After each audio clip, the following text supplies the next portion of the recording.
Hello everyone, my name is Aditi and I welcome you all to my channel Adi's Teaching, where you learn English easily with me.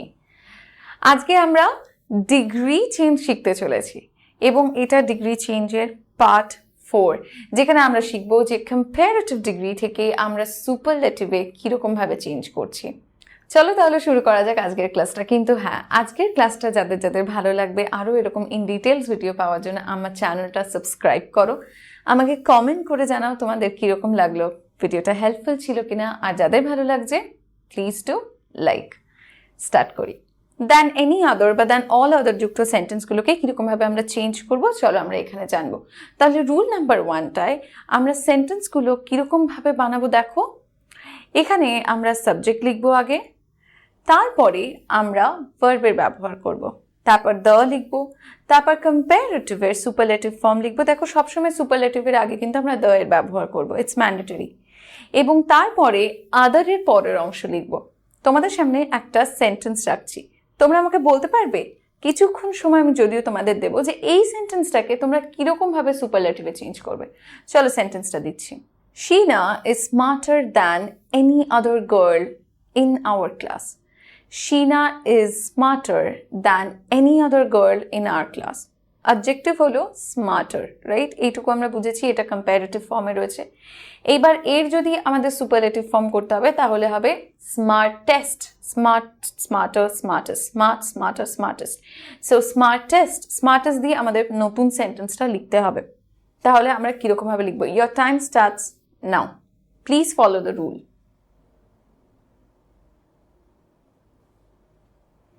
Okay, so your time's up. দেখি এবারে কে কীরকমভাবে সেন্টেন্সটা লিখেছো বা কতজন সঠিক guess করেছো। Yes, এখানে আমরা শীনা দিয়েই সেন্টেন্সটা স্টার্ট করব এবং তারপরে ভার্ব লিখবো ইজ, তারপরে আমরা দ্য লিখবো, তারপরে স্মার্টের সুপারলেটিভ ফর্ম স্মার্টেস্ট লিখবো, তারপরে বলেছে আদারের পরে যা আছে সব লিখে দিতে, গার্ল ইন আওয়ার ক্লাস। তাহলে কি হবে? Sheena is the smartest girl in our class.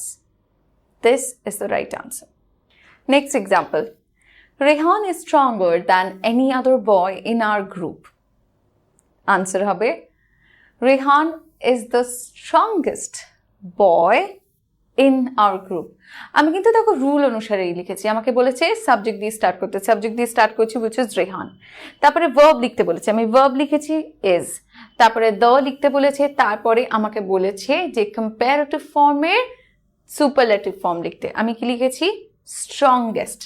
তারপরে আমি কি লিখেছি?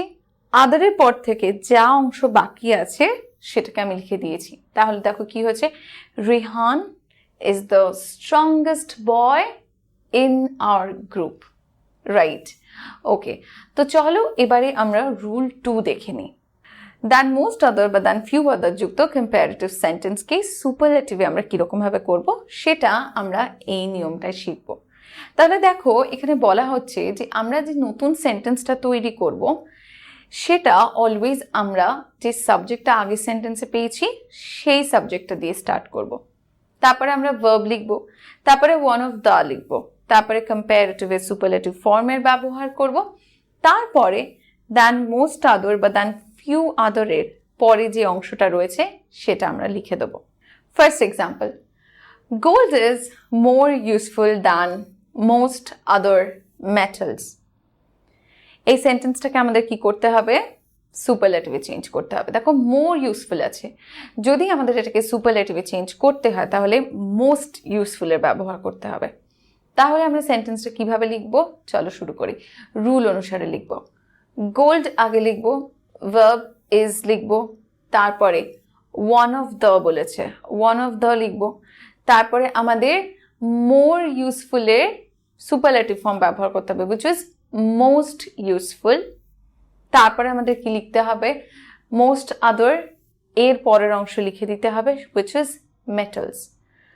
Gold is one of the most useful metals. Next example.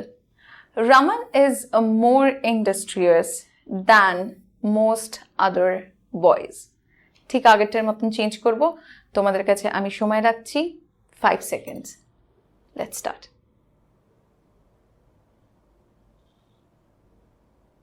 Okay, so your time's up. Answer কি হবে? আমরা এখানে কিন্তু রামান দিয়ে স্টার্ট করব। Raman was our subject, right? Raman লিখবো, তারপরে ইজ লিখবো, তারপরে কি লিখবো? One of the. মোর ইন্ডাস্ট্রিয়াসকে সুপারলেটিভে চেঞ্জ করব মোস্ট ইন্ডাস্ট্রিয়াস, তারপরে কি লিখবো? যা আছে মোস্ট আদরের পরে সেটা লিখে দেব। তাহলে আনসারটা কি হবে? Raman is one of the most industrious boys, right? Well, তাহলে আজকের ক্লাসে আমরা শিখলাম কম্প্যারেটিভ থেকে সুপারলেটিভে কিভাবে চেঞ্জ করছি। ইতিমধ্যে আমরা তাহলে কিন্তু ডিগ্রি চেঞ্জ কিভাবে করতে হবে তার একটা ওভারঅল আইডিয়া পেয়ে গেছি। তাহলে এবার তোমাদের পালা নিজেদের গ্রামার বুক ওপেন করার বা নিজেদের এক্সামে ভালো নাম্বার আনার, আর সেটা একমাত্র তখনই পসিবল হবে যখন তোমরা প্র্যাকটিস করবে। এবার যখন তোমরা গ্রামার বুক ওপেন করবে, যখন তোমাদেরকে এক্সারসাইজ করতে দেওয়া হবে, তখন দেখবে বিষয়গুলো তোমাদের কাছে প্রচুর ইজি হয়ে গেছে। চলো স্টার্ট করো, আর নিজেদের প্র্যাকটিসের মাধ্যমে ডিগ্রি চেঞ্জকে আরও বেটারভাবে মাস্টার করার চেষ্টা করো। যারা আগের পার্টগুলো দেখোনি, অতি অবশ্যই ডিগ্রি চেঞ্জকে আরও ভালোভাবে বুঝতে আগের পার্টগুলোকে কমপ্লিট করে নিও। Thank you for today. I'll see you all again in my next video with a new content. Until next time, stay connected. Thank you.